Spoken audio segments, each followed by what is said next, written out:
49 అంటే సంతానం, 49 అంటే సంతోషం. 39 ఆంధ్రప్రదేశ్ తెలంగాణ. నమస్తే రమ్మగారు. నమస్తే జయ. రమ్మగారు, పెళ్లి చేసుకునే యువతి యువకులు ఎవరినైనా అడిగినప్పుడు మీకు ఎలాంటి భర్త కావాలి, సాధారణంగా మనము ఇంటర్వ్యూస్లో కూడా చూస్తుంటాం. నీకు ఎలాంటి భర్త కావాలి అని అమ్మాయిని అడిగినా, లేకపోతే నీకు ఎలాంటి భార్య కావాలని అబ్బాయిని అడిగినా, చాలా అందంగా ఉండాలి, నన్ను ఎప్పుడు సంతోషంగా ఉండేలాగా చూసుకోవాలి, దీంతో పాటుగా నన్ను అర్థం చేసుకోవాలి. రెండు వైపులా అదే సమాధానం వస్తుంది.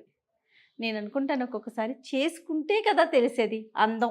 పోనీ చూస్తాం, నవ్వించటం అనేది సరే, ఏదో మాటల్లో ముందుగానే ఉన్నా కొంచెం ఇవాళ రేపు నవ్విస్తూ ఉండాలి, ఎప్పుడు నవ్విస్తూ ఉండాలి. ఏమిటో నన్ను అర్థం చేసుకోవాలి, నవ్విస్తుండాలి, వాడు జోకర్ అయి ఉండాలి.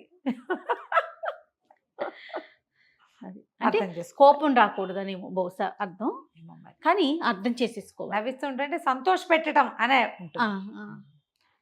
ఎప్పుడు సంతోషం ఉంటుందా రమ్మగారు జీవితంలో? కదా, పగలు రాత్రి కదా. ప్రతి వాళ్ళకి నన్ను అర్థం చేసుకోవాలని ఉంటుంది జయ. ఈ అర్థం ఒకటండి బాబోయ్, అర్థం చేసుకోవాలి, నన్ను అర్థం చేసుకోవట్లేదు, నన్ను అర్థం చేసుకోవట్లేదు. అబ్బో భలే విపరీతంగా చెప్తారు. పెద్దవాళ్ళు కూడా చెప్తారు జయ, నన్ను అర్థం చేసుకోడు, నా మనసు అర్థం చేసుకోవట్లేదు, నా మనసు నాకేం కావాలో తెలుసుకోడు. నువ్వు తెలుసుకుంటున్నావా? పోనీ అది కదా, నన్ను అర్థం చేసుకునే మొగుడు కావాలి కాదు, మన ఇద్దరం ఒకళ్ళనొకళ్ళు అర్థం చేసుకుందాం. నేను కూడా అర్థం చేసుకోవడానికి ప్రయత్నం చేస్తా. మాటే లేదండి, అది ఉండదు అసలు. మనుషులకి సహజంగా అది ఉండదు జయ. అందులో నువ్వు నేను కూడా మినహాయింపు కాదు జయ. అవునండి. కొత్తల్లో మరీను, కొత్తల్లో మరీ చాలామంది ఆడపిల్లలకి, చాలామంది మగపిల్లలకి కూడా ఆ వైఫ్ రాగానే వాళ్ళ అమ్మలాగానో అక్కయ్యలాగానో మేనతలాగానో అన్నీ చేసేయాలి, సమస్తం వచ్చేయాలి, చాలా చక్కగా ఉండాలి, తను కన్ను ఆర్పితే తెలిసేసుకోవాలి ఎందుకు అర్పారు, తను ఏదనుకుంటున్నాడో అది చేసేసేయాలి. మనసులో అనుకున్నది కూడాను.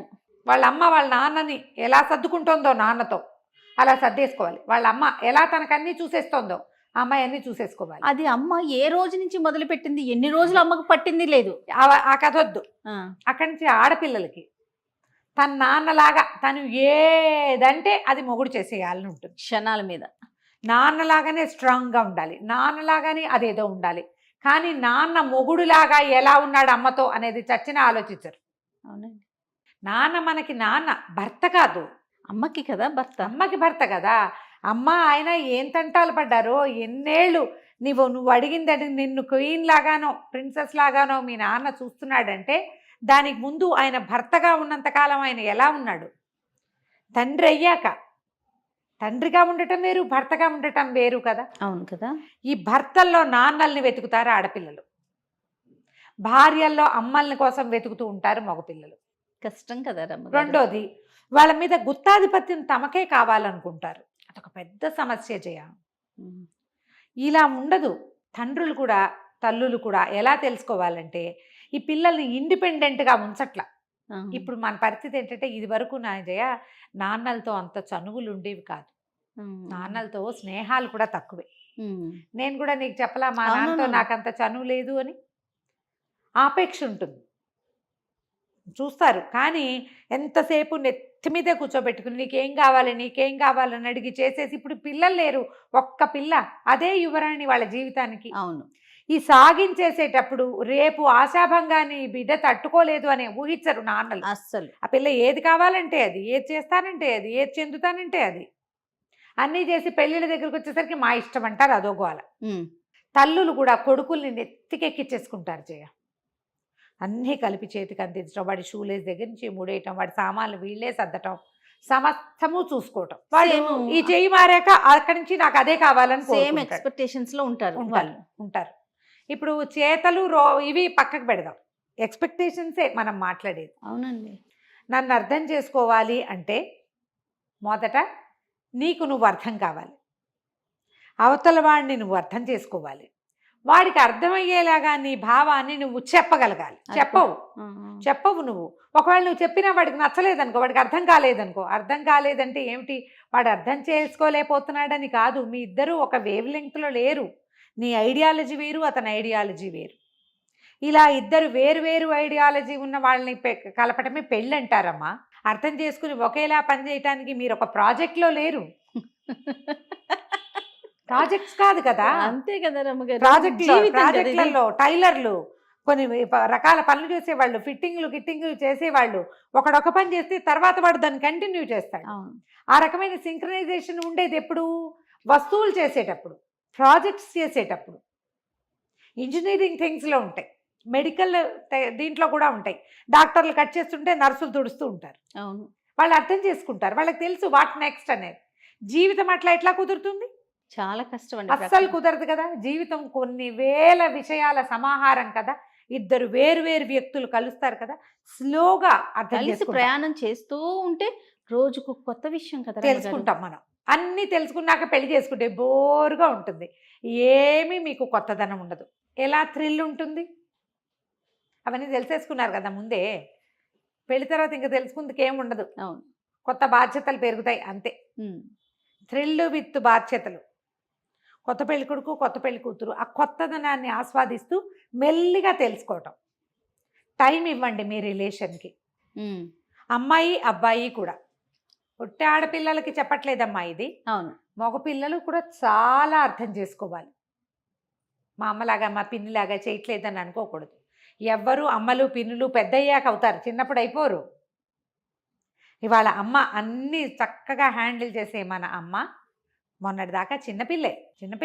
మనం వచ్చాక కదా అమ్మాయి. మనం వచ్చాక అది కూడా నీ చంటితనంలో ఆవిడ ఎన్ని పదందరాపులు పడి ఉంటుందో అంతే. నీకు పెద్ద అయ్యాక తెలిసింది. మీ అమ్మ అన్ని సమర్థం టకటకా చేసేస్తుంది. బయట ఎంత తిరిగి వచ్చినా రాగానే అన్నం వండేసి ఆవకాయ కలిపేసి నెయ్యి వేసి కలిపెట్టేస్తుంది. అవన్నీ ఎప్పుడు పెళ్ళైన కొత్తల్లో కాదు, ఆవిడకి 5-6 ఏళ్ళు అనుభవం వచ్చాక, పిల్లలు పుట్టాక, బరువు బాధ్యత మోయడం వచ్చాక, మోసాక కదా వచ్చేది. అంతే కదా. ఎప్పుడు కూడా పెద్ద పెద్ద గోల్స్ పెట్టద్దు. ఆడపిల్లలకి మగపిల్లలకి కూడా ఇదే సలహా. పెద్ద గోల్స్ పెట్టకూడదు. చిట్టి చందమామ కథ ఒకటి చెప్తా దీనికి, ఈ విషయంలో. ఒక ఎద్దు, 2 ఎడ్లు ఉండేవట ఒక ఆయనకి. ఒక ఎద్దు భలే బలంగా ఉండేది, కానీ అది పొలంలోకి వచ్చి పనిచేసేది కాదు, నిలబడి ఉండేది. మొదట ఆయన దగ్గర ఒక ఎద్దే ఉంటే రెండో దాన్ని కొనుక్కొచ్చాడు. ఈ రెండోది బలమైన ఎద్దు, ఆ ఒకదాన్ని లాగుతుంది అనుకున్నాడు. ఇది వచ్చి పొలంలోకి వచ్చి నిలబడ్డాక చచ్చినా కదలేదు కాదు. చివరికి ఆయనకి విసుగు పుట్టింది. ఈ పొలం పనులన్నీ నేను చేయించలేను, ఇవి గుత్తకిచ్చేస్తాను, ఎడ్లు అమ్మేస్తాను అన్నాడు. ఆయన స్నేహితుడు ఒకసారి వచ్చాడు వీళ్ళింటికి. ఆయన వచ్చి పొలం వచ్చి చూశాడు, ఏమిటి ఈ ఎడ్లు ఇలా ఎందుకున్నాయి అని చూసుకున్నాడు. చూశాక నేను కొంటాను దీన్ని అన్నాడు. అనేసరికి ఆ స్నేహితుడు అన్నాడు, అరే మన ఇద్దరం ఫ్రెండ్స్, నువ్వు ఇట్లా తీసుకెళ్ళావనుకో ఇదేం పని చేయదురా, ఇది వచ్చిన నాటి నుంచి ఇక్కడ దాకా నడిచొస్తుంది, చచ్చిన చేలో అడుగు కూడా వేయదు, మొండి పెంకు మొండిది అనేసరికి నువ్వు మళ్ళీ బాధపడతావంటే కాదు నాకు ఎడ్లు ఉండాలని సరదా. బాగుంది కదా అందంగా, ఇద్దరిని రెండింటిని తీసుకెళ్ళి నేను పెట్టుకుంటాను అన్నాడు. తర్వాత ఒక 6 నెలలకి ఈ ఎడ్లమ్మేసిన స్నేహితుడు కొన్న స్నేహితుడి ఇంటికి వెళ్ళాడు. ఆయన పొలం వెళ్తున్నాడు, ఆయనతో పాటు పోతే అమ్మేసిన 2 ఎడ్లు చక్కగా పొలంలో పనిచేస్తున్నాయి. ఆయన ఆశ్చర్యపోయాడు, ఎట్లా పనిచేస్తుంది, ఇది మొండిది కదా, రాముడు మొండిది, అది నడవదు, సంవత్సరం మేపాను నేను దాన్ని, ఎంత ముద్దుగా చూశాను, ఒక్కనాడు పని చేయలేదు, మీ ఇంట్లో ఎట్లా పని చేస్తోంది నీ దగ్గర అంటే అతను నవ్వాడు. నువ్వు నీ పొలము చాలా పెద్దది, దానికి ఇవి కమతం గట్లు దూరంగా విశాలంగా ఉండేవి.